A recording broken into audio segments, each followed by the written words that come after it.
Most people take for granted the idea that there's a series of buildings within a series of institutions wherein experts have a solid handle on most things. But the reality is a bit more nuanced. These experts rely on frameworks to navigate the unknown, making assumptions that best predict outcomes, though the essence of these subjects often remains a mystery. While it's important to maintain faith in the pursuit of knowledge, it's also incumbent on us to recognize the perverse incentives and limitations that these experts face. If you've ever served in the military or conducted land navigation via the old ways of map and compass, you recognize the military map protractor, a transparent square that enables the user to navigate by laying it on top of a physical map. It is the framework mapped onto reality that will be universal in the concept to follow. But it is imperfect.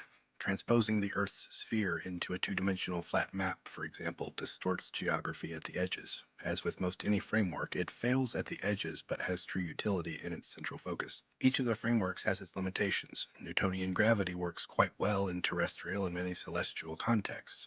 Einstein's theories strain under certain circumstances, such as at the quantum scale, in which case the framework of quantum mechanics takes over. And that's all to say, we still don't really know why or how gravity acts as it does. We simply have models that work for predicting behavior within each model's respective domains, but they don't explain the essence of gravity, or the why. In my consulting work, I've had the privilege of collaborating with leading experts in academia and industry. Much of my work required me to question many specialists at the top of their fields at MIT, Harvard, Stanford, Google, and some of the larger telecom and energy corporations. I'm always amazed at how often the answer to one of my questions is, well, we don't exactly know that yet. This constant encounter with the boundaries of our knowledge has reinforced my understanding of how frameworks, while useful, are inherently limited. In any culture, one could imagine a series of stacked frameworks layering over reality, like a series of many clear protractors stacked onto a map. In the West, with a significant portion of its foundation in Greco Roman philosophy, Judeo Christian corpus, Magna Carta, English common law, Scottish Enlightenment values, these foundations have added significance in that they were imported,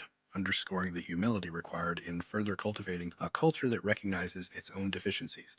Traditions are experiments that worked, though they are incomplete as we are, and we abandon them casually at our peril. But as reality shifts and morphs across time, new traditions are a necessity, as is letting those that no longer serve us fall away. But the latter requires great discernment, lest we lose something we didn't know we needed until it is lost, forgotten, and unrecoverable.